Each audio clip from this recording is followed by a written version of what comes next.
Você já ouviu falar muito da vitamina D. Só que a vitamina D, quando foi descoberta, ela foi classificada erradamente como vitamina. Na realidade, ela é um hormônio. O que é uma vitamina? O que é um hormônio? E por que ela não é uma vitamina? Vitamina é algo que o nosso corpo não fabrica. O ser humano não tem habilidade de fabricar vitamina C. Ou você ingere vitamina C ou você não a tem. Não tem outra possibilidade. Hormônio é uma substância que é produzida pelo próprio corpo numa área que se chama geralmente glândula e vai atuar em áreas diferentes e vai viajar via sangue. Você vai ver aqui que a vitamina D tem várias etapas. O processo começa na pele, onde o colesterol gera uma substância chamada 7-deidrocolesterol, que é um provitamina. Essa provitamina, sobre a ação do raio solar, e não é qualquer raio solar, é o raio solar beta, ou B, ou beta, porque tem o A, tem o B, tem o C. O raio solar B é o raio que vai atuar nesse 7-deidrocolesterol e vai formar uma substância chamada colecalciferol na pele. Essa substância, então, vai ser levada ao fígado e lá ela vai ser transformada na chamado calcidiol, que em bioquímica é o 25-hidroxi-D. Ela, então, é levada aos rins e a outras partes do corpo, principalmente nos rins, ela é transformada em calcitriol. Então, eu começo com o 7-deidrocolesterol, vou para colecalciferol, vou para calcidiol, vou para calcitriol. E agora ela vai atuar onde? Em todo o corpo. Praticamente todas as células do corpo têm receptor para o hormônio D. Eu vou passar a chamar de vitamina, porque mesmo que você agora sabendo, é costume a gente falar vitamina. Desde que ela foi descoberta em Wisconsin, a ideia de que ela existia começou em 1600, porque eles percebiam que pessoas que viviam em guetos das cidades, eles tinham as pernas tortas, porque uma criança que não recebe o raio do sol, ela não tem jeito de ela produzir vitamina D. E ela não produzindo a vitamina D, ela desenvolve uma doença chamada raquitismo. Então, quando os seres humanos começaram a se conglomerar em cidades, começou a aparecer. Quando eu morava no campo, não tinha esse processo, porque todo mundo tinha direito ao sol. Mas quando eles viviam em guetos e tinham pouca luminosidade onde eles viviam, as crianças começaram a entortar as pernas. E isso já em 1600 e pouco, alguém identificou isso como sendo raquitismo. E por muitos e muitos anos, até bem recentemente, o conceito médico que nós tínhamos é que vitamina D era boa para os ossos, ponto. Hoje nós sabemos que a vitamina D é um fator que mexe com muitos genes, um número enorme de genes são controlados pela vitamina D. Então, ela atua em inúmeras patologias. Ela tem um papel muito grande na prevenção e no tratamento do câncer, na prevenção e no tratamento de doenças cardiovasculares, na prevenção e tratamento de diabetes, tanto tipo 1 como tipo 2, na prevenção e tratamento de doenças autoimunes. Então, cada vez mais vai se descobrindo coisas a respeito disso. Se você olhar no PubMed, você vai ver que existe 44 mil artigos científicos sobre a vitamina D. Se você acha que isso aí não deve atuar nisso, você vai lá e atua. Ela não deve atuar na microbiota intestinal, você vai lá e atua. Então é impressionante o que está acontecendo. Então, se você falasse para você assim, vai ser lançado no mercado amanhã uma pílula milagrosa, pílula essa capaz de prevenir e tratar câncer, prevenir e tratar doenças autoimunes, prevenir e tratar infecções, e etc, etc, etc, etc, e que não tem nenhum efeito colateral importante, você vai dizer essa pílula é milagrosa. Eu digo, mas essa pílula já existe. E ela foi dada por nós pela natureza, por Deus. É o sol. Em 1903, o Dr. Finsen, dinamarquês, um fotobiologista, ganhou o Prêmio Nobel de Medicina por mostrar que o sol curava. O sol curava tuberculose, o sol curava sífilis, o sol curava psoríase. E foram criados os chamados solários. Então, uma pessoa tinha uma doença grave, ela tinha uma infecção grave, ela era levada para um hospital chamado solário, que era um lugar geralmente isolado, onde batia muito sol e a pessoa ficava internada ali tomando banho de sol para se curar. Isso até 1928, quando foi descoberta a penicilina. Alexander Fleming descobriu e praticamente entrou no mercado mundial em 1940. Então, quando introduziu a insulina, o uso do sol como cura deixou de ter essa ênfase que eu estou falando. E bem mais tarde, por volta dos anos 50, 60, foi introduzido no mercado os filtros solares. E foi desenvolvido esse conceito, onde a maioria das pessoas tem o que se chama heliofobia. Não sei se é seu caso, mas a maioria tem medo do sol. Enquanto os nossos avós, o seu avô, a sua avó, o seu bisavô, ele não fazia uso de filtro solar, porque não tinha na época, e ele não ficava preocupado com o sol, não. Ele trabalhava no campo, a maioria das pessoas trabalhavam no campo, e não nas cidades, e eles ficavam no sol o dia inteiro. Aliás, nós ainda temos. Você pega um pescador lá em Fortaleza, que sai às 5 horas da manhã para pescar e volta às 4, 5 horas da tarde. Pesca o dia inteiro, 365 dias por ano, e está pescando lá há 15, 20 anos. Você acha que o pescador sai para pescar o dia inteiro no mar e leva filtro solar? Ele não sabe da existência disso. E ele também não está preocupado com tudo isso. Então, eu não quero dizer nem 8 nem 80. Eu não vou jogar o filtro solar fora, mas também eu não vou usá-lo abusivamente. Entendeu? Eu não vou dizer para você que você tem que ficar no sol o dia inteiro. Quando eu falo helioterapia, eu falo o uso inteligente do sol. Esse é isso que nós precisamos ver. É como é que se usa de uma forma inteligente o sol. Porque quando nós usamos de uma forma inteligente o sol, nós vamos gerar vitamina D, isso vai baixar o colesterol, vai tratar a pressão alta, vai tratar a hipertensão, vai prevenir melanoma. Como? Tem inúmeros estudos mostrando que a pessoa que toma sol regularmente tem menos melanoma. Eles fizeram um estudo na Inglaterra, pelos Correios. Tem aquele funcionário do Correio que é o entregador de carta, que você conhece aqui no Brasil como carteiro, e tem aquele que faz o serviço burocrático e nunca sai de dentro dos Correios. Então, vamos ver quem tem mais melanoma. Então, deixa eu fazer um parênteses aqui. O melanoma é um câncer de pele raro. Só menos de 10% dos cânceres de pele são constituídos por melanomas. Só que quase 90%, mais de 85%, quase 90% das mortes por câncer de pele é por melanoma. Então, eles fizeram um estudo nos Correios. Aquele carteiro que ficava no sol o dia inteiro entregando carta e aquele indivíduo que era burocrata ficava dentro dos Correios trabalhando. Quem tinha mais melanoma? Adivinha? Quem ficava dentro, trabalhando burocraticamente. Não aquele que está lá no sol, carregando a carta o dia inteiro. Fizeram um estudo em navios, em marinhas. Tem aquele marinheiro que trabalha no convés do navio e tem aquele que é cozinheiro, que trabalha no porão do navio. Quem manifesta mais melanoma? Aquele que trabalha em cima, lá tomando sol o dia inteiro? Ou aquele que fica lá na cozinha, lá no porão cozinhando? Quem fica lá no fundo cozinhando. Olha que coisa interessante. Então, aí começaram a estudar o seguinte, estudar a Terra.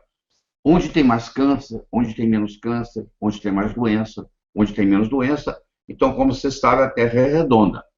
E aqui no meio dela passa uma linha imaginária que se chama Equador. E quando vou tanto para o norte quanto para o sul, você pode afastar do Equador 90 graus.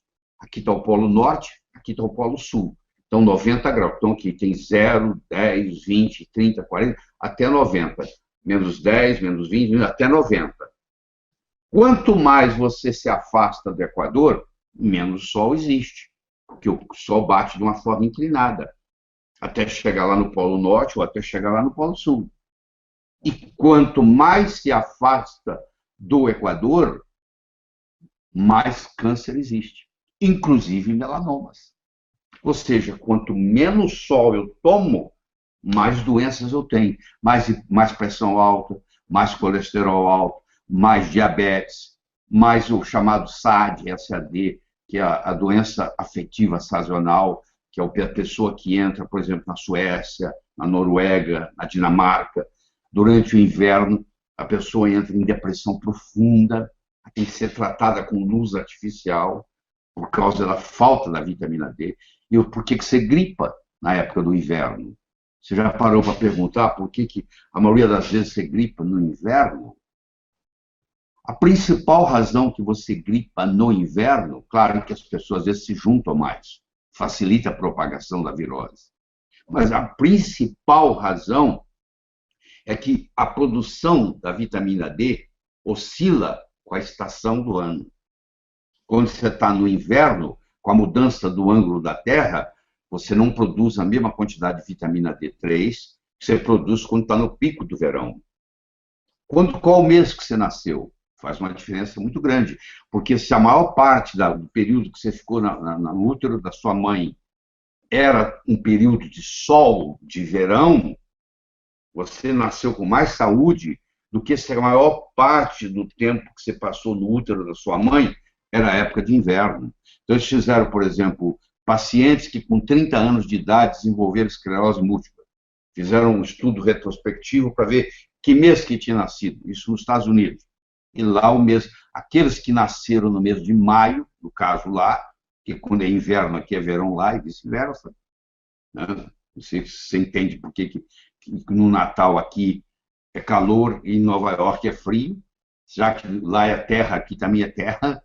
Onde a terra estiver, Nova York está e São Paulo está. Mas por que aqui é calor em dezembro e lá é frio? Porque a terra tem um tilt. O eixo da terra que desviou. Né? Então, se nós pegarmos a terra aqui e formos olhando do Equador para cima, do Equador para baixo, isso chama latitude. É muito importante. Você vai produzir mais ou menos vitamina D dependendo da latitude onde você mora. Se você é um indivíduo que mora no Rio de Janeiro e tem uma pele negra e muda para Montreal, você provavelmente vai ter uns 8, 10 anos que você não vai ter problema. Mas a partir daí, você começa a ter problemas gravíssimos, porque aí acaba a reserva da vitamina D que você pegou no Rio de Janeiro. Porque uma pessoa de pele negra, para morar no Canadá, é muito complicado. É uma questão só de tempo, ela adoece. Porque ela não tem condições. Aquela latitude não serve para ela. Se você vai na região do Equador, a pele é mais escura. Você vai na África, por exemplo, a pele é negra. Se for feito para receber mais sol. E eles precisam receber mais sol. Um indivíduo daquele que muda para a Inglaterra, ele já começa a ter problemas. De todos os aspectos, porque a vitamina D tem uma ação tão importante na expressão gênica, a quantidade de doenças que você pode gerar é uma coisa absurda pela falta da vitamina D. O que faz você produzir mais ou menos vitamina D é o lugar onde você está, é a estação do ano, se é verão, se é inverno, se é outono, se é primavera, é a hora do dia que você toma sol. Eu sei que isso te vai chocar muito, mas a melhor hora para você tomar sol é meio-dia, porque meio-dia você tem mais raios B chegando à estratosfera e chegando à superfície da Terra. O Sol, ele emite 3 tipos de raio ultravioleta. Ele emite o C, que tem de 200 a 290 nanômetros. Nanômetro é quando eu pego o metro, divido ele em 1 bilhão de vezes. Cada pedacinho é um nanômetro. Então, entre 290 e 290 é o comprimento de onda do raio C. O raio ultravioleta C não atinge a superfície da Terra. Ele fica na estratosfera. Lá existe uma camada de 30 e 35 quilômetros de ozônio que segura esse raio. Eu sei que a camada de ozônio vem sendo destruída aos poucos. Por enquanto, nós só afetamos 5% da camada de ozônio e ela ainda não está perturbando isso, ou seja, você continua preso lá. Do que chega à nossa pele, 95% é raio ultravioleta A. Só 5% é raio ultravioleta B. O raio ultravioleta B pica no meio-dia, em ponto, entre as 10 e as 2. Entre as 10 e as 14. É a melhor hora para você tomar sol. Porque é quando o raio B está ali.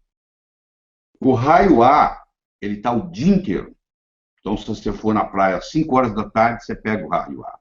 O ar livre, não precisa ir à praia. Se você for às 8 da manhã, você pega o raio A. O raio A, tem dois tipos de raio A. Tem o A2 e tem o A1. O A2 vai de... o B vai de 300 a 320. O A2 vai de 320 a 340. E o A1 vai de 340 a 400 nanômetros. Então, quanto maior o comprimento de onda, mais ela penetra. 5% dos raios solares que batem na nossa pele são B. Eles atingem a epiderme, não passa daí. 95% dos raios solares que atingem a nossa pele são A. E eles atravessam a epiderme e chegam na derme. Eles são os que causam manchas solares, eles são os que causam rugas, eles são os que causam forte envelhecimento. Então, se você recebe uma carga de UVA, você recebe você envelhece mais rápido a pele. O UVB, ele faz eritema, ele faz ficar vermelha a pele. E se você receber UVB demais, que é o que produz a vitamina D, você pode ter queimaduras, que nós não recomendamos de jeito nenhum. Isso é um negócio muito sério. Se você tem uma pele clara, você com 8 minutos de sol por dia, é mais do que 2, 3 vezes por semana, é mais que suficiente para você abastecer a vitamina D3 que você precisa. Bom, então deixa eu explicar para você o que é um MED. MED.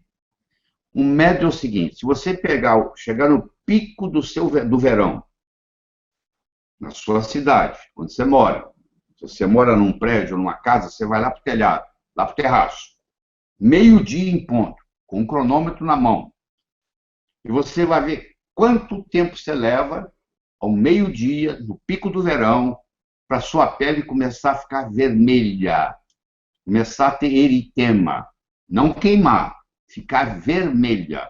Então, gastou, vamos supor, 30 minutos. Então, o meu médio é 30 minutos. Se eu passar um fator de proteção solar 8, eu multiplico isso 8 vezes. Então, eu vou ter 4 horas me protegendo do UVB. Se eu passar 15, você vai multiplicar isso. São 8 horas. Se eu passar 30, são 16 horas. Aí você começa a ver a falta de bom senso. Por que S30, que vai me dar uma proteção de 16 horas, se não tem lugar no planeta que eu possa tomar sol 16 horas seguidas? Então você vê que não faz sentido. Eu uso um FPS 50.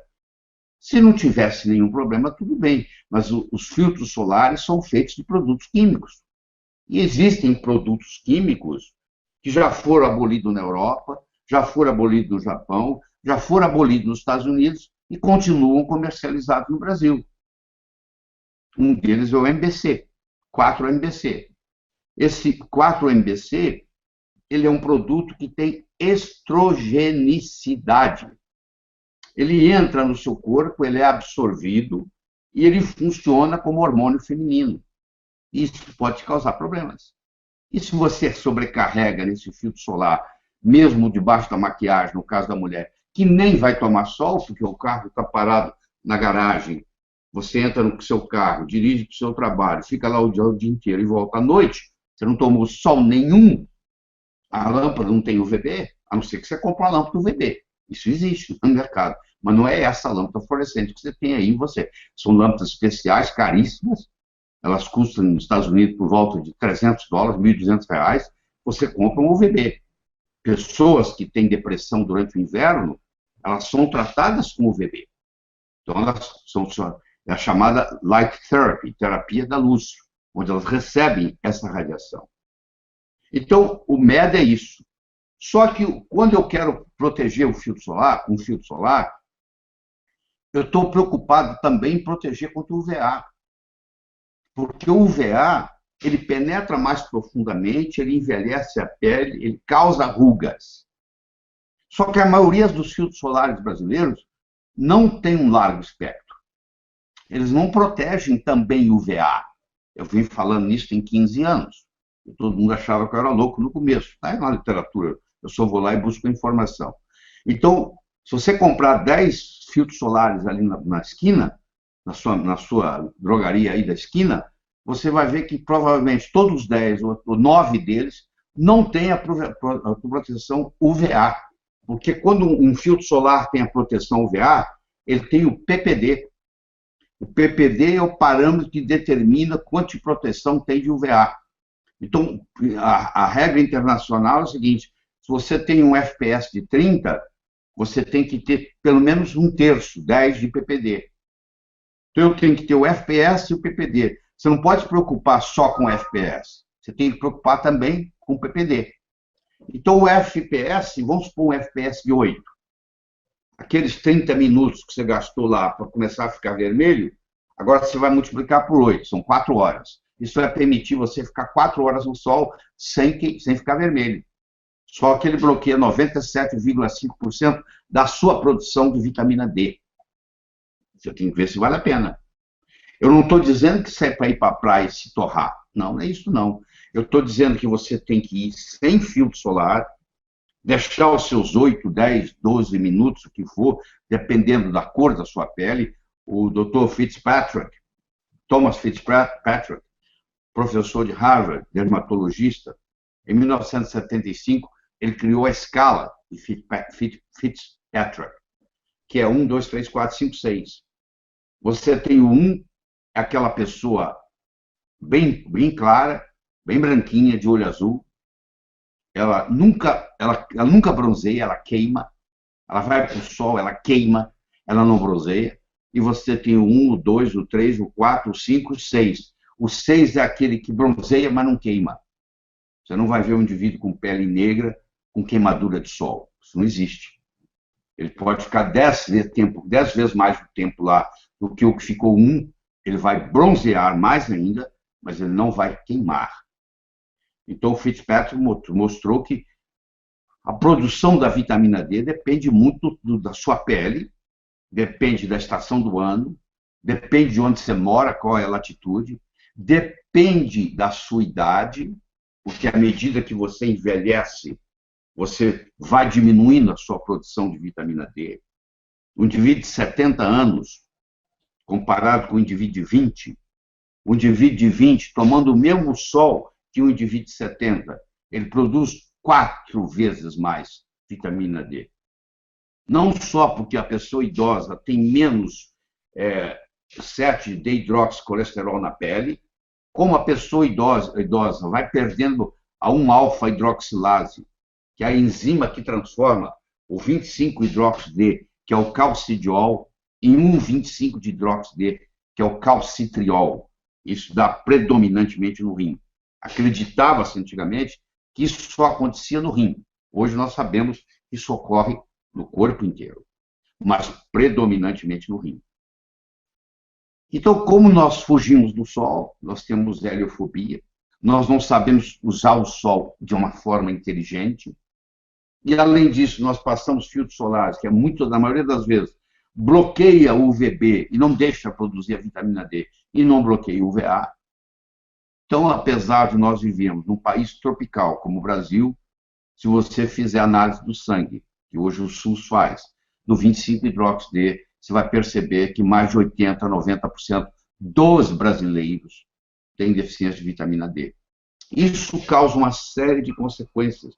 Causa uma doença chamada osteomalácia, que eu posso responder durante as perguntas, causa uma doença chamada osteoporose, causa uma dor que muitas vezes é confundida com fibromialgia. Se você tem um diagnóstico de fibromialgia, provavelmente você tem deficiência de vitamina D, porque a sintomatologia é muito parecida. E tudo indica que é fibromialgia, só que aquela dor muscular, aquela dor óssea, sabe aquela dor que quando você aperta o osso, dói? Doutora, minha dor é profunda. Essa dor profunda que quando você aperta o externo aqui, o peito, dói. Essa dor é de uma doença chamada osteomalácia. Osteomalácia é quando o periósteo, a capa que cobre o osso, está inflamada. Sabe por que o periósteo inflama? Por falta de vitamina D. Vitamina D é anti-inflamatório. Então você começa a ver o seguinte: vitamina D é extremamente barato, você tem que conversar com o seu médico, ver a dose, etc. e tal. É extremamente, praticamente não tem nenhum efeito colateral nas doses certas, que você tem que aprender a usar. As pessoas que são consideradas mais saudáveis nos Estados Unidos foram consideradas, são salva-vidas das praias de Miami, e eles chegam a ter 115, 120 nanograma por ml de 25-hidroxid no sangue, ou seja, dose que a gente considerava altíssima. O Dr. Michael Holleck, que é a maior autoridade em vitamina D no mundo, foi ele que desenvolveu o teste para medir a vitamina D, quando ele estava na Universidade de Wisconsin. Hoje ele está na Universidade de Boston. Tem inúmeros trabalhos e livros publicados. Ele crê que você pode chegar até 150 nanograma por ml de vitamina D sem nenhuma consequência maior. Mas isso você tem que discutir com o seu médico, tá bom? Nós não estamos aqui para receitar, nós estamos aqui para apresentar teorias e discutir esses detalhes. Então, o meu tempo aqui está acabando, eu só tenho mais um minuto, eu vou parar por aqui e vou deixar, e só quero comentar mais duas coisinhas. Quando você estiver andando e o sol estiver batendo e a sua sombra for maior que você, se você tem 1,80 m, a sua sombra tem 1,90 m, você vê que ela é maior do que você não está produzindo vitamina D. O ângulo que está batendo, isso é muito fácil de entender. Mesmo que você esteja na praia, tem sol, mas a sua sombra ficou maior que você. Pode ver que lá pelas 3h30, 4 horas da tarde começa a acontecer. Aí você, a partir daquele momento, não produz vitamina D mais. Tá? E outra coisa, o raio benéfico, que é o que produz a vitamina D, ele não passa pelo vidro. Então, se você tem um lugar na sua casa que você gosta de ficar sentado, que tem uma janela, que tem uma vidraça, que tem uma cadeira ali onde você gosta de ler os seus livros, aquilo ali não é um bom lugar para ficar. Você vai ter que mudar o lugar. Porque aquele lugar onde você fica ali, de frente daquela vidraça, e aquele sol entrando, e você até hoje vinha pensando que te fazia muito bem, aquele sol que está entrando ali, aquele raio que está entrando ali, é UVA. UVA causa manchas na pele, causa fotoenvelhecimento, entendeu? E destrói colágeno e causa rugas. Se você está dirigindo o seu carro num dia de sol, e o sol está batendo na janela e ele está entrando no seu carro, aquele sol não é bom. Bloqueie aquilo. Porque aquele sol ali, ele só tem UVA. E o UVA não produz vitamina D nenhuma. Ele só causa problemas como rugas, e se você, dependendo do exagero que isso tem, pode inclusive chegar a causar, inclusive desencadear câncer. Certo? Paramos por aqui.